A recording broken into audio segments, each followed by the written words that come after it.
Assalamualaikum warahmatullahi wabarakatuh. Kembali lagi ke praktikum sistem penyaluran daya listrik dan SCADA. Dan sekarang kita memasuki pada bab 3, yaitu tentang program PWM. Nah, di mana pada bab 3 ini tentang program PWM mempunyai tujuan, yaitu yang pertama mengetahui dan membaca program ladder PWM pada CX Programmer, dan yang kedua membuat dan memahami ladder PWM pada PLC. Sebelum lanjut ke pembuatan contoh pada ladder, secara umum PWM itu atau biasa disebut dengan pulse width modulation adalah sebuah metode yang memanipulasi dari sebuah sinyal, lebar sinyal lebih tepatnya, dalam satu siklus untuk mendapatkan tegangan yang berbeda-beda. Jadi di sini PWM ini nantinya akan memanipulasi dari lebarnya sinyal dengan tegangan yang berbeda-beda. Untuk contoh aplikasi dari PWM sendiri, yaitu seperti ada data telekomunikasi, kontrol daya atau tegangan yang masuk beban, pengatur tegangan, efek audio, dan amplifikasi. Nah, untuk gambar sinyal PWM bisa dilihat pada gambar 3.1. Nah, PWM ini dibagi menjadi dua, yaitu ada analog dan digital. Yang dimana pada PWM analog paling sederhana yaitu dengan cara membandingkan sinyal gigi gergaji sebagai tegangan carrier dengan tegangan referensi menggunakan rangkaian op-amp komparator. Jadi di sini ketika nilai tegangan referensi bernilai lebih besar daripada tegangan carrier, maka output komparator akan bernilai high dan begitu pula sebaliknya. Kemudian apabila pada PWM digital, di mana PWM digital ini dipengaruhi oleh resolusi dari PWM itu sendiri. Misalkan pada PWM 8 bit, berarti PWM tersebut memiliki resolusi 2/8 yang dimana bernilai 256. Maksud dari nilai 256 di situ, PWM ini memiliki 256 variasi, yang dimana variasinya dimulai dari nilai 0 hingga 255, yang mewakili duty cycle atau duty ratio 0 hingga 100%. Begitu. Kemudian kita lanjut ke konsep dasar PWM. Seperti yang telah dijelaskan pada sebelumnya, di sini sinyal PWM umumnya memiliki amplitudo dan frekuensi dasar yang tetap. Namun di sini yang akan dimanipulasi yaitu dari lebar sinyalnya atau lebar pulsa yang bervariasi. Nah, sinyal PWM ini memiliki frekuensi gelombang yang tetap, namun duty cycle-nya bervariasi antara 0% hingga 100%.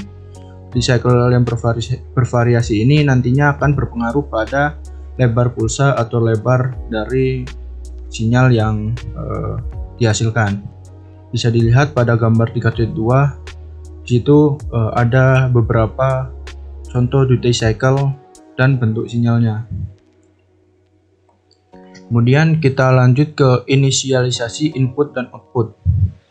Untuk inisialisasi input dan output pada PWM, di sini menggunakan PLC Omron CP1L. Kenapa menggunakan PLC Omron CP1L? Dapat kita lihat pada bab 1 dan bab 2 yang sebelumnya. Di situ kita menggunakan PLC Omron tipe CP1E. Di sini menggunakan CP1L dikarenakan pada tipe CP1E tidak ada input analog, dan seperti itu. Bisa kita lihat pada datasheet CP1E bahwa pada CP1E tidak ada input analog, seperti itu. Kita lanjut. Untuk inisialisasi input dan output, untuk input analog di sini ada dua, yaitu input analog yang ada pada modul PLC dan eksternal. Yang pada modul PLC ada tipe A642CH. Kemudian untuk input analog eksternal ada A643CH.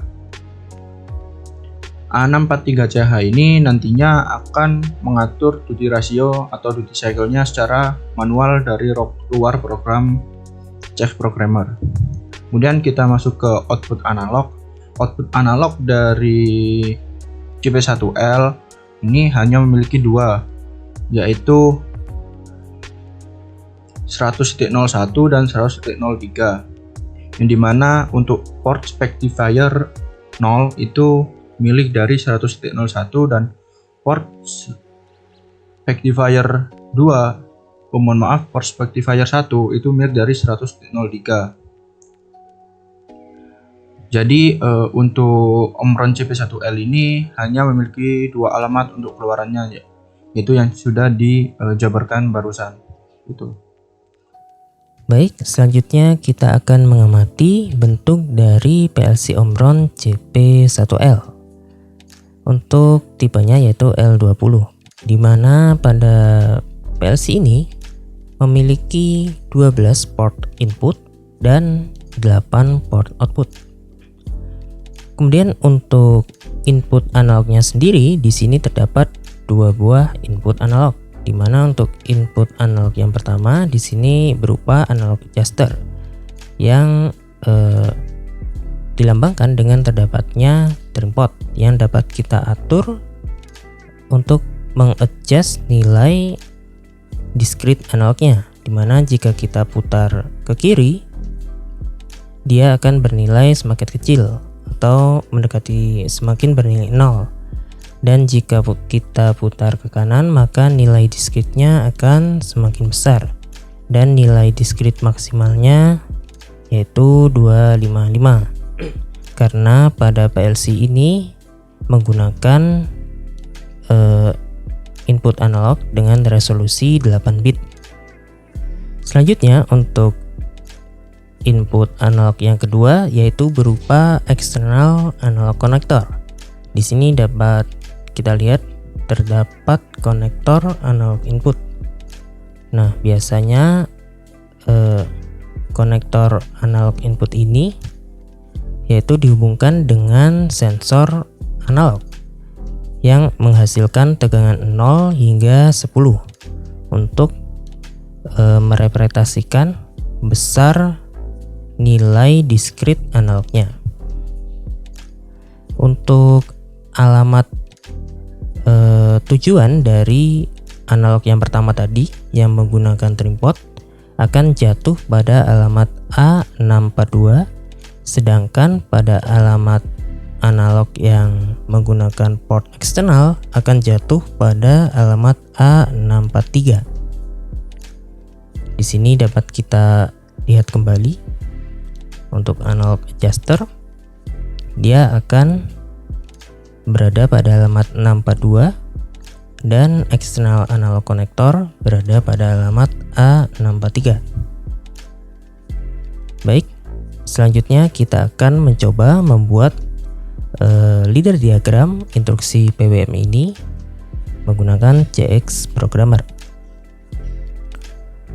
Baik, untuk tipe PLC yang akan kita gunakan pada CX Programmer, kita akan menggunakan tipe PLC CP1L. Kemudian untuk tipe CPU-nya kita rubah ke tipe L. Selanjutnya kita klik OK. Baik, untuk awalan kita akan mencoba membuat leader diagram menggunakan instruksi PWM dengan mengatur nilai duty cycle-nya secara internal atau tanpa menggunakan port input analog pada PLC-nya, sehingga kita akan men-setting nilai duty cycle dari PWM secara internal dari memori pada PLC itu sendiri. Baik, pertama-tama kita harus membuat kontak P-on atau kontak yang akan selalu bernilai logika 1 ketika PLC tersebut diaktifkan, dan dia akan berlogika low atau akan mati ketika PLC tersebut dimatikan. Kita akan tulis P-on Kemudian kita klik enter dan selanjutnya kita buat instruksi PWM. Kemudian untuk nilai port specifier, di sini kita akan menggunakan port specifier 0 terlebih dahulu, yaitu untuk output analog yang beralamatkan 100.01. Kemudian untuk frekuensi, di sini saya akan membuatnya menggunakan frekuensi 1 kHz. Sebelumnya kita beri awalan simbol dan terlebih dahulu agar nilai frekuensinya ini masuk dalam tipe desimal. Dan untuk nilai duty rasionya, di sini saya akan memberinya pada memori D0.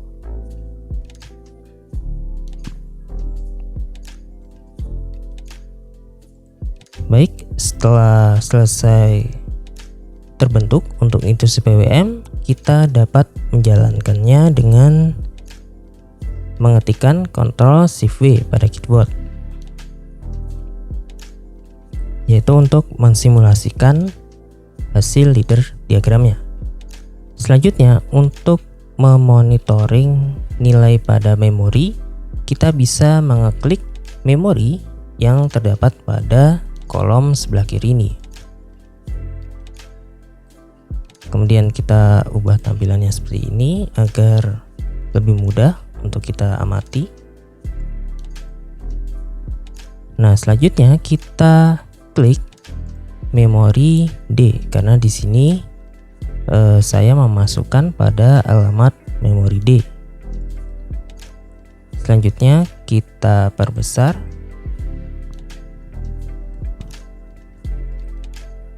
dan kita klik bagian monitor ini. Kita klik monitor, dan agar nilai-nilai dari memorinya ini bernilai desimal, kita dapat merubahnya dengan mengeklik pilihan desimal di atas ini.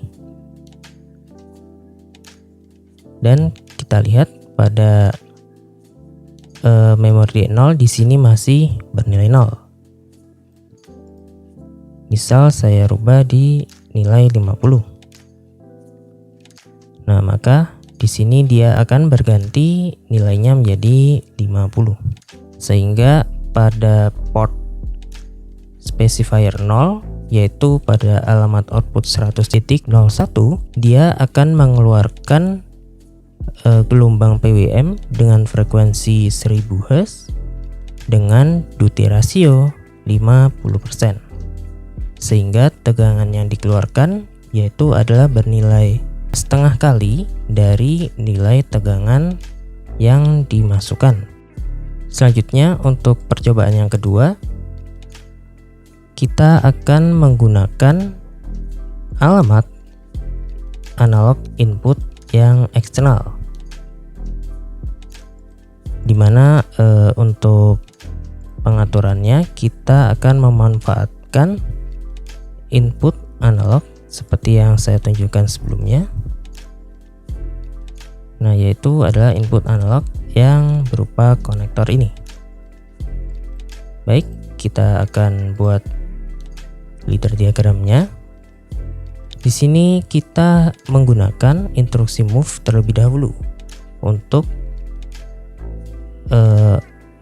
menyalin nilai data yang ada pada alamat A643 tersebut ke dalam memori yang kita kehendaki.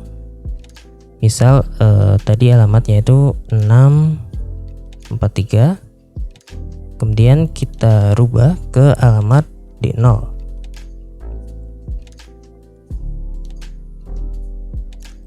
Selanjutnya kita akan mengkonversi nilai discrete PWM ini, di mana nilai discrete PWM itu memiliki jangkauan nilai dari 0 hingga 255. Sedangkan untuk jangkauan duty cycle sendiri yaitu bernilai 0 hingga 100.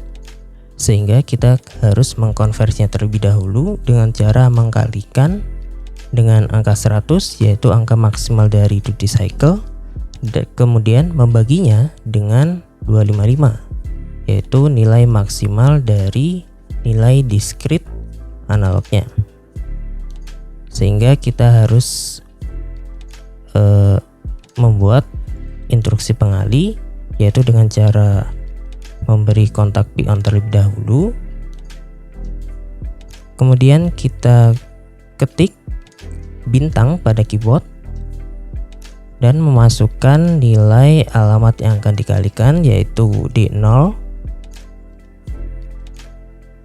dan alamat pengalinya di sini saya akan menggunakan alamat D1. Kemudian untuk hasil perkaliannya saya masukkan ke alamat D2.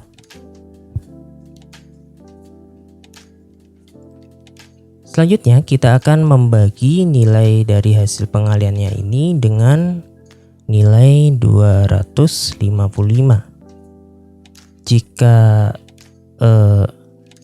nilai desimalnya menggunakan resolusi yang lebih tinggi, misalnya menggunakan 10 bit atau 16 bit, maka nilai pembaginya ini akan disesuaikan dengan nilai maksimal dari discrete analognya tersebut. Di sini kita juga akan memberikan kontak P-on lagi, dan kita membuat instruksi pembagi, yaitu dengan cara mengklik garis miring atau slicer ini, kemudian memasukkan nilai yang akan dibagi, yaitu alamat D2. Kemudian untuk nilai pembaginya saya akan masukkan ke alamat D10, dan hasilnya akan saya masukkan ke alamat D11. Nah, setelah selesai kita bagi, pada alamat D11 ini merupakan nilai duty cycle yang akan kita masukkan ke instruksi PWM. Sehingga kita akan membuat instruksi PWM dengan cara membuat kontak P-on lagi di rung 3. Kemudian kita buat instruksi PWM dengan mengetikkan PWM pada keyboard. Kemudian kita masukkan port specifier atau port output.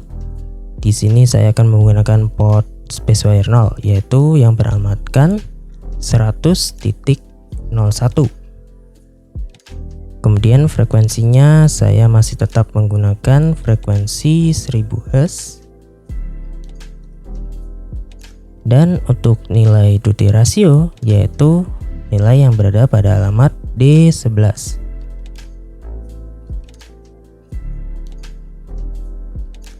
Baik, setelah selesai membuat instruksi PWM yang menggunakan pengaturan duty cycle menggunakan analog input eksternal, kita dapat mensimulasikannya dengan mengetikkan Ctrl Shift plus W.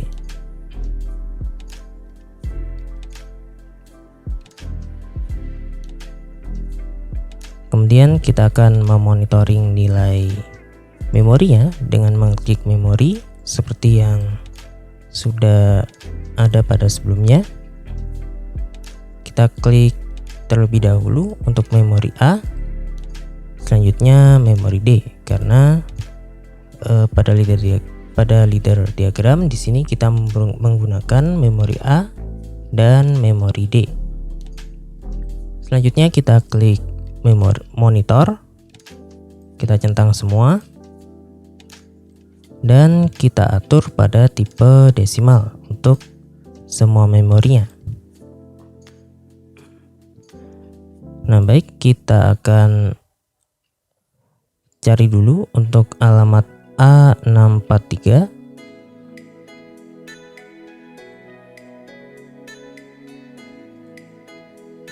Nah, di sini masih bernilai 0, sehingga pada leader diagramnya juga menampilkan angka 0. Di sini saya akan buat nilai maksimal terlebih dahulu, yaitu 255.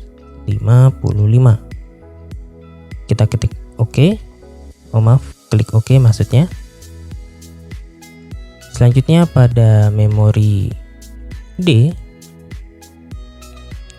untuk D1 sendiri, di sini adalah nilai pengali. Maka kita masukkan nilai 100 karena sesuai dengan nilai maksimal untuk duty cycle, yaitu 100. Nah, maka pada memori D2 akan muncul hasil dari pengaliannya, yaitu D0 dikali D1 akan menghasilkan nilai 25.500. Selanjutnya, pada memori D10 ini kita masukkan nilai pembaginya, yaitu 255 sesuai dengan nilai maksimal discrete dari analog yang terdapat pada PLC CP1L ini, yaitu 8 bit. Kita klik OK. Maka pada memori D1, memori D11 akan dihasilkan angka 100, yaitu 25.500 dibagi 255, sehingga nilai duty cycle outputnya pada PWM dia akan bernilai 100%. Nah, di sini dapat kita lihat yaitu bernilai 100%. Selanjutnya, jika kita coba untuk merubah nilai input dari analog inputnya, misal kita rubah ke angka 200, maka outputnya akan bernilai 78% untuk duty cycle PWM-nya. Dapat kita lihat pada memori D. Nah, di sini untuk alamat D11 akan bernilai 78. Nah, untuk alamat D12 di sini muncul nilai 110. Nah, kenapa di sini muncul nilai 110 padahal kita tidak menggunakan alamat D12 pada leader diagram? Nah, hal ini disebabkan karena pada pembagian untuk PLC ini dia tidak dapat menghasilkan nilai koma, sehingga jika kita hitung secara manual 20.000 kita bagi dengan 255. Nah, untuk hasil akuratnya yaitu 78,43. Nah, nilai 0,43 ini dibuat bernilai 110 karena nilai 110 ini adalah nilai sisa dari hasil pembagian 20.000 dibagi 255 ini. Jika kita hitung secara manual, maka 78 kita kalikan dengan 255, yaitu akan bernilai 19.890. Maka jika 20.000 kita kurangi dengan 19.890, nah dia akan bernilai 110 sesuai dengan sisa hasil pembagian yang ditampilkan pada memori D12 ini. Baik, sekian video pembelajaran pada kali ini. Kami dari Asisten Lab Sistem Tenaga mohon maaf bila ada kekurangan atau kesalahan dalam penyampaian selama video ini dibuat. Sekian kami akhiri. Wassalamualaikum warahmatullahi wabarakatuh.